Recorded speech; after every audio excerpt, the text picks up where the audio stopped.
Lição 3 do livro. Cuide do seu negócio. Os ricos se concentram na coluna de ativos, enquanto todos os outros focam nas suas demonstrações financeiras. É isso, Lissé. Talvez essa seja a lição mais importante em termos práticos do livro. O que ele está falando aqui é o seguinte. Ele até dá exemplos, né? Eu acho que o mérito desse livro é que ele simplifica pra caramba as coisas, como se realmente estivesse falando com uma criança. E em termos financeiros, muitas pessoas são quase similares à criança, porque nunca tiveram uma instrução sobre isso. Então, o que ele fala é que ele divide, ele faz 2 desenhos, onde ele bota lá uma parte de demonstração financeira e uma outra de ativos e passivos. Ele até mostra como é que funciona a vida das pessoas, do pobre, da classe média e do rico. Ele fala o seguinte, o pobre, ele tem a renda que vem do trabalho dele, então entra lá a renda, ele tem despesas e acabou. E às vezes as despesas são até superiores ao que ele tem de renda. Aí na parte do patrimônio é 0 ativos e ainda começa a ter passivo com dívida. Aí ele fala da classe média. Ele fala que a classe média tem lá a sua renda, que é maior do que as despesas. Então, geralmente, o que a classe média faz? Aquele dinheiro que sobra, ao invés de investir, eles consomem. Eles querem o carro, aí se eles compram um carro, eles querem um carro mais caro. E ele tem uma frase boa aqui sobre isso. Ó. Os problemas financeiros geralmente resultam do trabalho de uma vida toda feita para outras pessoas. Então, compra o carro para impressionar o amiguinho. Não, né? e além disso, ele também fala o seguinte, que cuidar do seu negócio aqui não significa você abrir um negócio. O que ele fala é, a sua profissão não é o seu negócio. O seu negócio tem que ser acumular ativos. Esse é o negócio de toda pessoa. Muito bom isso. Ele fala que a classe média, quando sobra dinheiro, compra um passivo. E aí esse passivo vai tirar mais dinheiro do bolso deles. Então o fluxo deles é renda, compra um passivo, o passivo aumenta a despesa, daqui a pouco as despesas estão tão grandes que quando a renda baixa o cara entra em dívida, não constrói patrimônio. Eu acho que o principal insight que eu tive desse livro é entender que patrimônio pode ser ativo ou passivo. O primo até postou esses dias. Que alguém perguntou sobre ter carro ou sobre ter casa.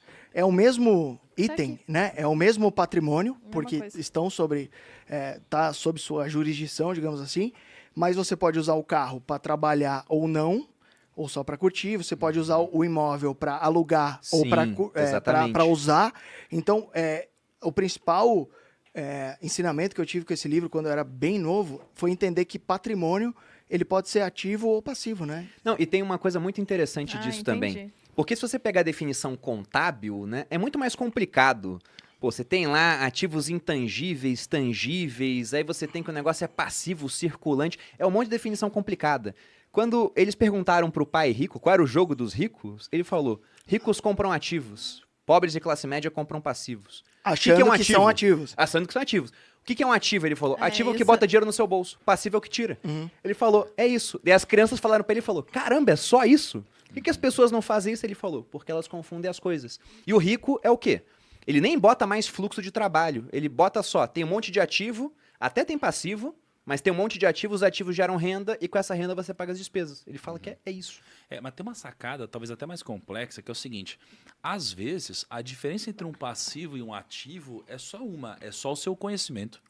Porque, por exemplo, quando você pega um imóvel, você financia ou você paga alguma coisa, você tem um custo. Então, na lógica, é um passivo. Mas, dependendo de como você fizer isso, ele é um ativo para você. Né? Então, assim, uma conta que eu vejo as pessoas fazendo lá fora e o brasileiro não faz é o ROI, que é o Return on Equity de um patrimônio, né? de um ativo imobiliário. Porque a fórmula de um patrimônio, do ROI, aliás, é lucro líquido sobre patrimônio líquido. Patrimônio líquido é ativo menos passivo. Então, se você tem um imóvel e você comprou um imóvel de 1 milhão, mas você já quitou uma parte e você deve, por exemplo, 800 mil, então você tem um patrimônio líquido de 200 mil reais. Então você vai pegar o seu lucro líquido aqui em cima, que é o quanto você recebe de aluguel, menos o que você paga de financiamento.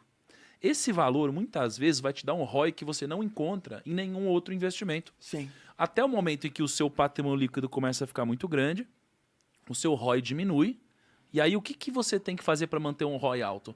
Abrir um outro financiamento imobiliário. Então existe um sweet spot aqui, onde isso daqui deixa de ser um passivo e vira um ativo, e onde você tem um ROI muito alto. É uma linha tênue, aquele só que você... Só que impressionar. Impressionar. Né? Então, cara, é por isso que eu tô falando que às vezes a diferença entre o negócio e o passivo ativo é só você saber o que você tá fazendo, cara. Não, É só dá- você dá- comprar dá um pra carro dar e virar Uber. Exatamente. Esse seria o exemplo Não, mas que que eu aí ia você dar. está empregando o seu trabalho, é diferente. Aham, seu tempo, né? Exato. Ele fala, exatamente, ele fala que o que são ativos na opinião dele. Ele faz uma listinha ali do que são ativos. Coloca ações, coloca imóveis e coloca negócios que não dependam da presença dele. Porque se depender da presença dele, aí não é negócio, é uma profissão. Então isso do Uber é, por exemplo, você comprar carros, o que inicialmente a visão poderia ser, embora contábil, né, na visão contábil seja um ativo imobilizado por uma empresa, na visão dele aqui, ó, o seu carro é um passivo. Mas se você compra carros para botar pessoas para dirigirem para você, aí vira um ativo da sua empresa. Aham. Seria a visão dele. Ele fala, essa parte de ativos, eu acho interessante ele falar que ativos trabalham 24 horas por dia. Então, a gente que investe fora, a gente que diversifica nossos investimentos, enquanto eu tô, sei lá, trabalhando aqui, suponhamos, aqui eu tô só tomando uísque falando groselha, mas suponhamos que eu estivesse trabalhando. Quantas horas eu consigo trabalhar por dia? Sei lá, de 12 a 15, vai. Suponhamos que Quando muito, né? De maneira sustentável, você não me 15 conhece. vai demorar, sabe? Vai ser alguns anos me só. conhece. Mas quando você troca a sua grana por pessoas que estão trabalhando por você, você consegue de fato fazer sua grana trabalhar 24 horas por dia.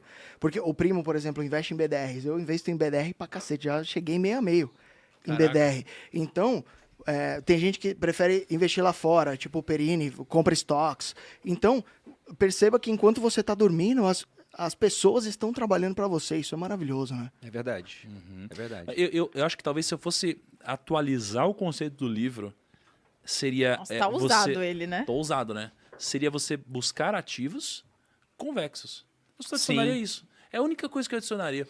Porque, assim, eu acho que o jogo, o segredo... Explica pra gente eu o ia que seria perguntar. a convexidade, Thiago, por favor. É porque o segredo do dinheiro, para mim, é só um. É você dominar o tempo.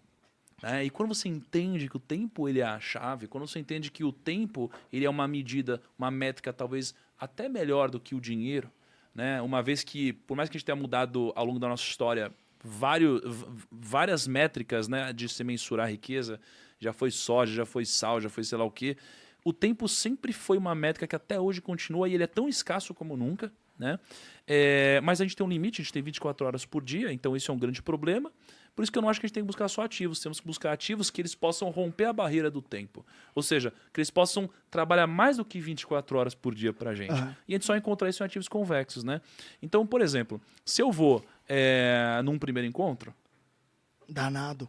Cara, Me chama. o que pode acontecer? Não sei. Me chama. Imagina, a gente vai num primeiro encontro, pode acontecer muita coisa. Sim. Pode não acontecer nada, ou você pode conhecer a mulher da sua vida. Sim. Né? Então, assim, isso é um momento convexo na sua vida. Então, quando você compra uma ação, cara, isso é convexo. Né? Você pode ter um investimento que vai se multiplicar infinitamente. Né? Agora, Você quando tem uma simetria convidativa, né? Exato. Não existe preço negativo, mas você pode multiplicar a sua grana. Exatamente. Eu acho que assim, quanto mais convexo dependendo do time, por exemplo, você pega um mercado numa crise muito grande, o mercado em si ele é convexo. Mas quando você tem uma crise muito grande, você tem uma assimetria muito mais forte do que você tinha antes. Mas a convexidade continua. Então, assim, eu acho que as decisões convexas seria a única coisa que eu adicionaria nesse livro. Eu tenho certeza que o Kiyosaki ia achar um termo muito mais for kids aqui do que a convexidade, cara. E eu acho que aí é onde está o talento dele. Vocês discordaram de algum ponto nesse livro? Porque eu discordei.